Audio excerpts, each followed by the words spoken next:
video reminds me of that popular true acronym of a PDP, that people deceiving people. Inside that room, more than 2/3 of them are for Tifnumbu. The rest of them, the remaining 1/3, right, they are where? Everybody's just lost in the entire whole illusion, like just play along and all that. A political party that was supposed to be the main opposition political party in Nigeria, and Tifnumbu treated them so trashily that he suspended a governor, suspended senator. They did so much that would have ordinarily triggered a party that was in power for 16 years, but they have been so decimated. And the majority are just using the PDP as the vehicle to continue their own chattel, in their own trade.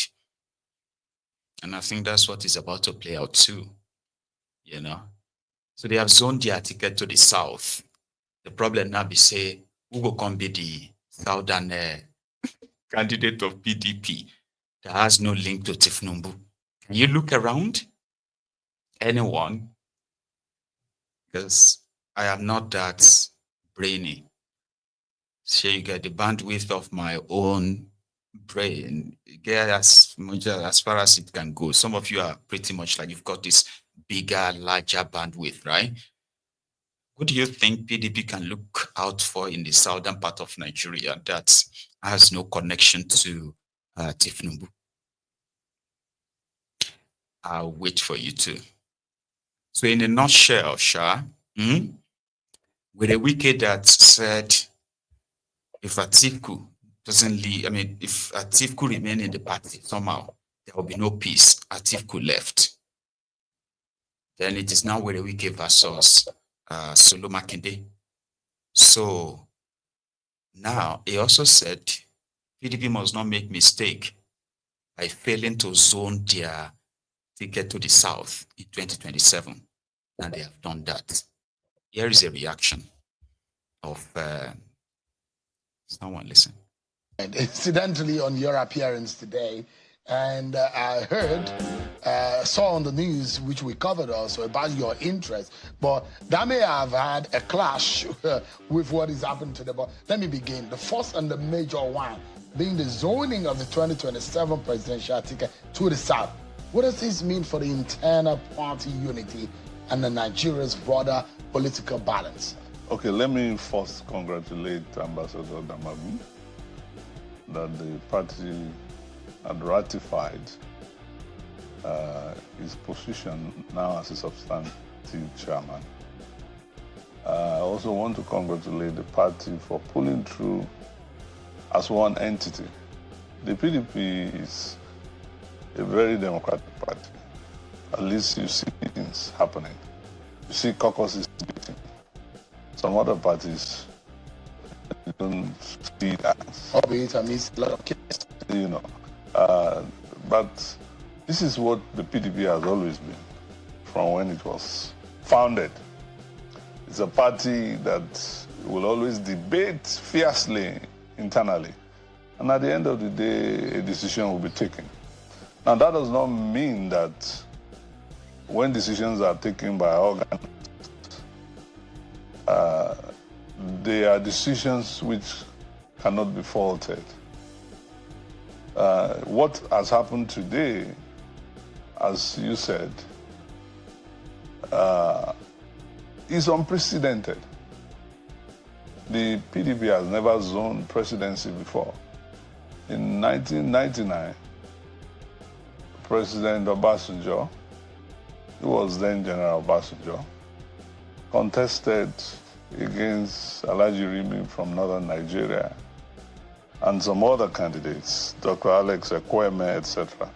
In 2003, as a sitting president in the villa, President Obasanjo had to contest again with Chief Barnabas Gamade from Benue, Alhaji Rimi from Kano, Dr. Ekweme again.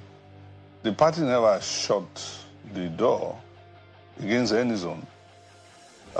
There would always be oh, agitation should come from this section and others, then the caucus leaders will use their control over the delegates to influence their preference. But the party have never done what was done today by the neck of PDP. And I say it's really unprecedented. Unprecedented to the extent, and I'm looking. Unprecedented. Because after that, their meeting, they said they are reserving their presidential ticket exclusively for the South. So every aspiring presidential whatever from northern Nigeria are like, by that ratification, they are barred from participating, you know. Then he went on to say, even as unprecedented as the decision, it's quite an easy peasy way for Tinubu to return. Meanwhile, it is becoming obvious that those who are in PDP now, right, they are not really interested in any 2027. From the grapevine, if Atiku should become their coalition presidential candidates, some of them in PDP, they would have to work for Atiku. So if anybody picks their ticket in the South right now, you are just there to fill in the void. Bala Muhammad and a couple of others from northern Nigeria, they are having their own ambition for 2031. But they wouldn't mind to deputize a would-be loser just to keep the ticket alive, right? There's other statements. Listen to this part. Absolutely. That there can be errors. There can be errors, So yeah. you imagine that this is an error? I believe it's but it could be corrected. Yeah. And I'm not saying by any means that those who took those decisions are not competent to do so. They are competent to do so. They are the elected people to be in NEC, but they made an error. But so before they came to this decision, look at the processes. There are different caucuses that have met. The governors caucus, the board of trustees, all of them, the National Assembly. Before, in fact, there were caucus meetings. No, I said as earlier much today. as you are enumerating now. Yeah. I said it went through all the process. Yeah. I didn't say yeah. So I'm imagining how they could have made this kind of error you are describing. Well, it's possible. It's not a perfect organization. Any organization run by human beings can make errors. But could it be that the party? That's my own. Could it be that the party perspective? And I may be wrong. Yeah. That's my opinion. Could it be that the party have learned from what happened in 2023? You remember what happened? A group of governors who call themselves the G5 came together and said the party was unfair. No, said that the zoning arrangement, I mean, the party should be fair. After 8 years of Buhari, the party should consider a southern the candidate. history of the PDP did not start in 2023. Okay, the first disaster was in 2014 when Jonathan said he will be the only sole candidate. Nobody should come from other zone. And then the other people from the other zone walked out of the party and the PDP lost power. Even as a citizen. If you were in Jonathan's shoes, wouldn't you have done the same? Before Jonathan, we had President Obasanjo, who was a sitting president, and went to the Eagle Square to contest against 2023. President Obasanjo in 2003 to contest alongside with Chief Gamade, and then contest again. You had Dr. Alex Ekweme came again. You have Alhaji Rimi again, who was there in 1999.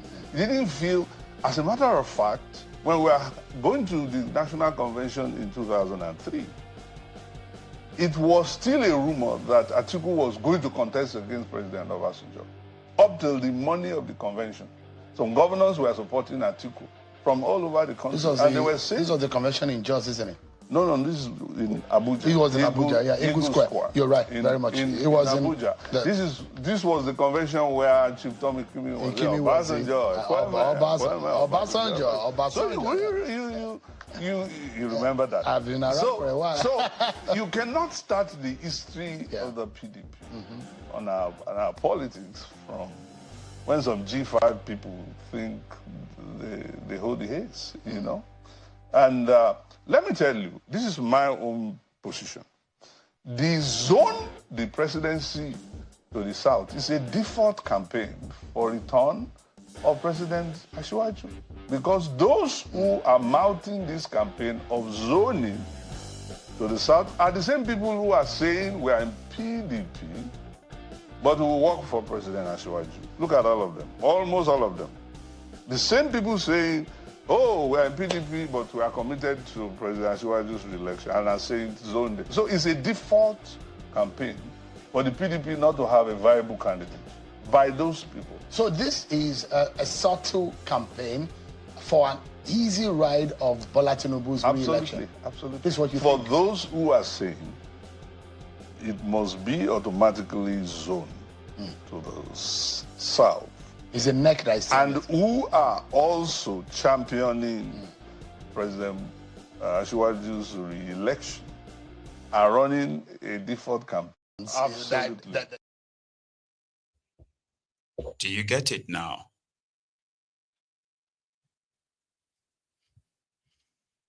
These are the things that decides who leads you and how your vote will be directed or misdirected. These factors. You are grounding under Tifnumbu. This government must go.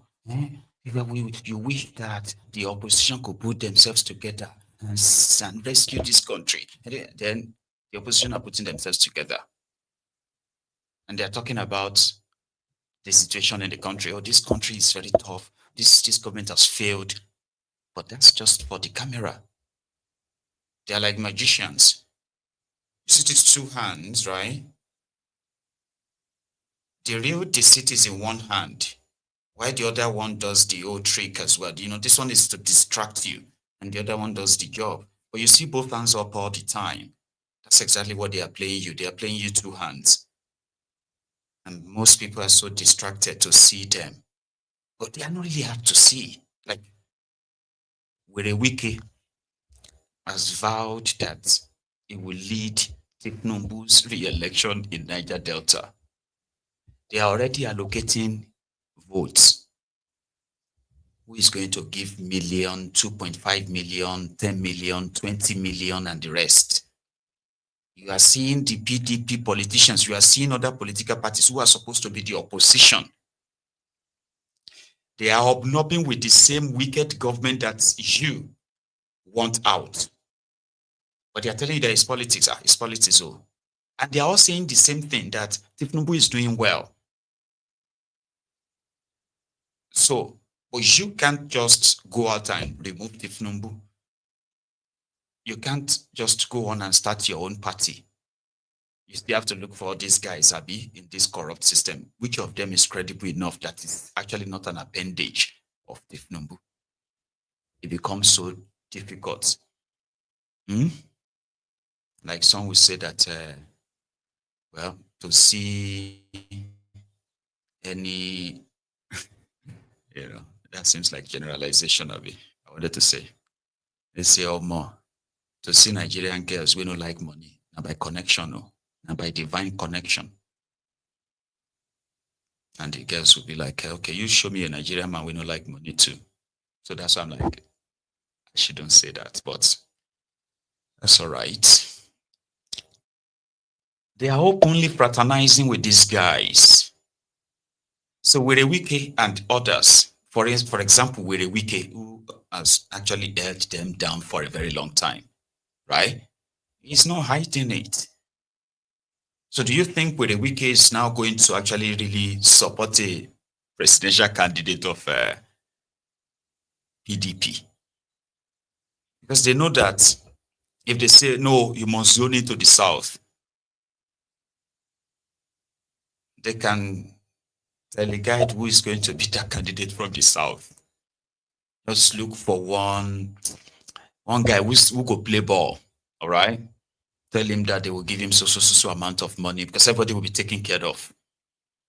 Just wanted it that way. So may Atiku and his coalition did there. May Obi and his obedient day here. May PDP self pretend that they have a candidate. So it makes it easier. Sort of.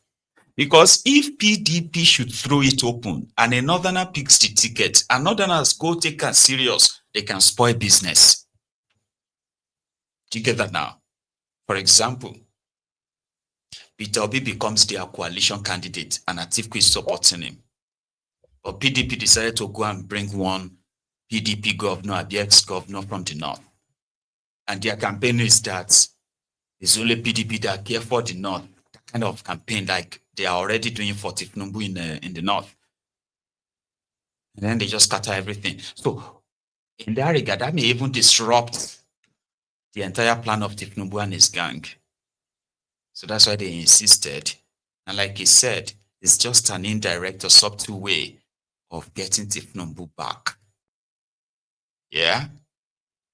But we'll see how that sort of like plays out, right? Because in all of this, it's just a single factor, or maybe this is just like a few factors of other factors that determines how your entire process is completely rigged. You still have the INEC there. I have heard that the current Mahmoud Yakub, his tenure will end in November, which is just about 2 months away, or 3 months away. Yeah. So Tifnumbu is considering choosing another person, maybe another Yoruba man, just so you know ahead, or maybe not.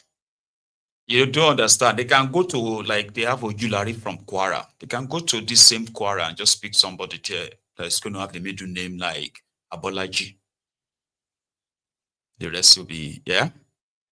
It's your next INEC chairman, you know? Or damn them and get somebody from Niger Delta as INEC chairman. I'm just saying, Sha. So, or he would have to put his trust in the same guy that made him president, Yakubu Mahmoud, and let him just renew his tenure. Because the constitution gives him that power. And he controls the National Assembly where Akwabioli and co reigns supreme, right? So all he has to do is just send a letter and that's it. He's been extending tenures of other guys, I bet illegally, and yeah, nothing has happened, nothing. So you have Mahmoud Yakubu, and then you have Kekere Ekun, Agbauli. You know that woman who is the CJN? A woman that declared somebody who came forth in an election as the winner of an election by cancelling the 90% of the vote of the real winner. And that is the woman responsible for the terrorism in eastern part of Nigeria, the insecurity in eastern part of Nigeria. I just touch to remind you, Kekere Ekun, Agbaole, by that singular judgment, Uzodinjo, Hopeless Uzodingba, became the president, the governor of Imo State. And from that moment on, the politically sponsored insecurity in eastern part of Nigeria started. Today, thousands of lives have been lost, while others have been made to go missing. Kekere Ekun, Agbaole. She is now the CJN of Nigeria. These are the people that will determine if that get your PVC, don't get your PVC. Will really matter. And if you probably throw the coin, you all know what side it is going to be in a million times, what side she is going to be. Just thought I should say that. Like Keneri Dino was screaming at their NBA conference in Enugu yesterday. If you speak the truth, you will die. If you lie, you will die. So I've chosen to speak the truth and die peacefully. I want to start by saying that I am